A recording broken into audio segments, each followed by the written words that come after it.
નમસ્કાર. આજની ચર્ચાનો વિષય છે ભારતના પહેલા વડાપ્રધાન જવાહરલાલ નહેરુ અને સોમનાથ મંદિર. આ એક એવો સંબંધ છે જેના પર હંમેશા ચર્ચાઓ થતી રહી છે. તાજેતરમાં TV9 ગુજરાતીમાં એક લેખ આવ્યો છે જેમાં કેટલાક ગંભીર દાવા કરવામાં આવ્યા છે.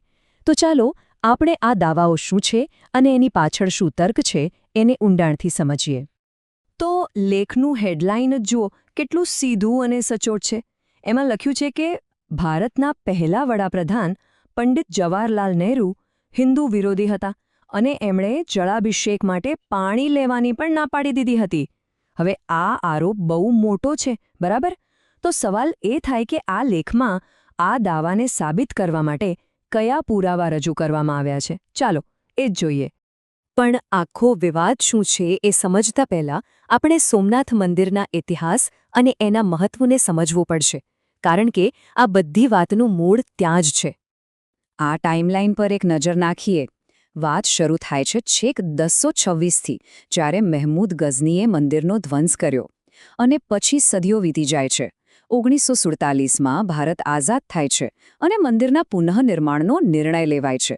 અને છેવટે 1951માં નવા બનેલા મંદિરનું ઉદ્ઘાટન થાય છે. એટલે કે આ પુનર્નિર્માણ ખાલી એક ઇમારત બનાવવાની વાત નહોતી, પણ ભારતીય ગૌરવને ફરીથી સ્થાપિત કરવાનું એક પ્રતીક હતું. પણ શું લાગે છે, આ બધું એટલું સહેલું હતું? બિલકુલ નહીં. હકીકતમાં એ વખતે જે નવી સરકાર બની હતી એના જ નેતાઓ વચ્ચે આ મુદ્દે ગંભીર મતભેદ હતા, અને આજનો જે વિવાદ છે ને એનું મૂળ કારણ બસ આ જ છે.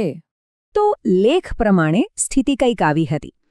ભારતના જે ટોચના નેતાઓ હતા એ જ બે ભાગમાં વહેંચાયેલા હતા. એક બાજુ હતા રાષ્ટ્રપતિ ડૉક્ટર રાજેન્દ્ર પ્રસાદ અને ગૃહમંત્રી સરદાર વલ્લભભાઈ પટેલ. એ લોકો માનતા હતા કે આ પુનઃનિર્માણ તો રાષ્ટ્રીય વારસાને પાછો મેળવવા જેવું છે. અને બીજી બાજુ એવો દાવો છે કે વડાપ્રધાન જવાહરલાલ નહેરુ આ વાતથી ખુશ નહોતા. એમનું માનવું હતું કે એક સેક્યુલર એટલે કે બિનસાંપ્રદાયિક દેશે કોઈ ધાર્મિક બાંધકામમાં પડવું ન જોઈએ. હવે આ લેખમાં જે દાવાઓ કરવામાં આવ્યા છે એનો આધાર શું છે? તો એનો શ્રેય જાય છે ભાજપના પ્રવક્તા સુધાંશુ ત્રિવેદીને. એમના કહેવા પ્રમાણે આ બધી વાતના પુરાવા છે, અને એ પુરાવા છે નહેરુએ પોતે લખેલા પત્રો. તો આ TV9નો જે લેખ છે એ સુધાંશુ ત્રિવેદીના દાવાઓ પર જ કેન્દ્રિત છે, જેમાં નહેરુના કેટલાક ખાસ પત્રોનો ઉલ્લેખ કરવામાં આવ્યો છે. તો ચાલો હવે આપણે એક પછી એક એ પુરાવા જોઈએ જેના આધારે આ આખી વાત કરવામાં આવી રહી છે. પહેલો પુરાવો. લેખ એવો દાવો કરે છે કે નહેરુએ પાકિસ્તાનના વડાપ્રધાનને એક પત્ર લખ્યો હતો અને એમાં સ્પષ્ટપણે કહ્યું હતું કે સોમનાથ મંદિરનું પુનઃનિર્માણ ભારત સરકાર નથી કરી રહી.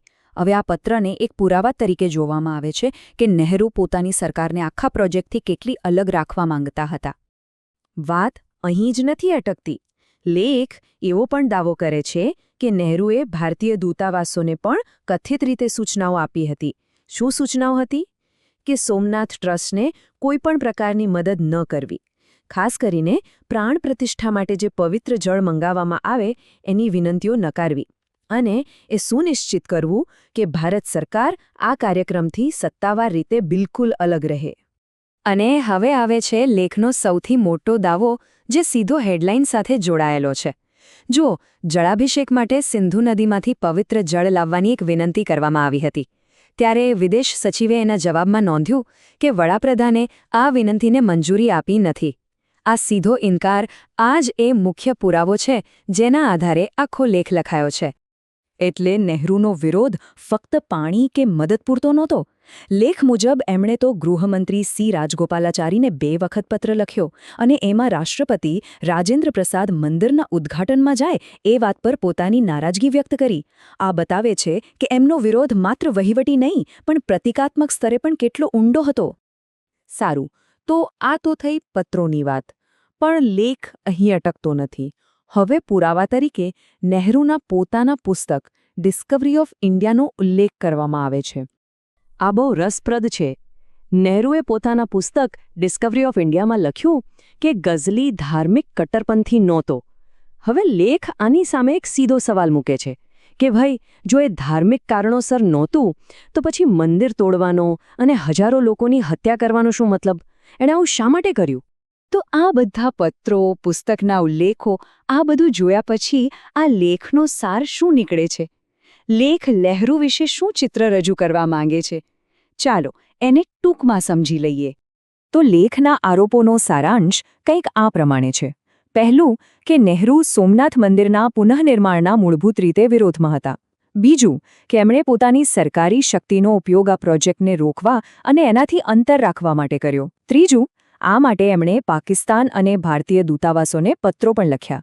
અને છેલ્લે પોતાના લખાણોમાં એમણે મંદિર તોડનારના ધાર્મિક હેતુને ઓછો આંક્યો. ટૂંકમાં લેખ નહેરુને એક એવા નેતા તરીકે રજૂ કરે છે જેમની બિનસાંપ્રદાયિક માન્યતાઓ તેમને એક મોટા હિન્દુ સાંસ્કૃતિક પ્રોજેક્ટની વિરુદ્ધમાં લાવીને ઊભા કરી દે છે.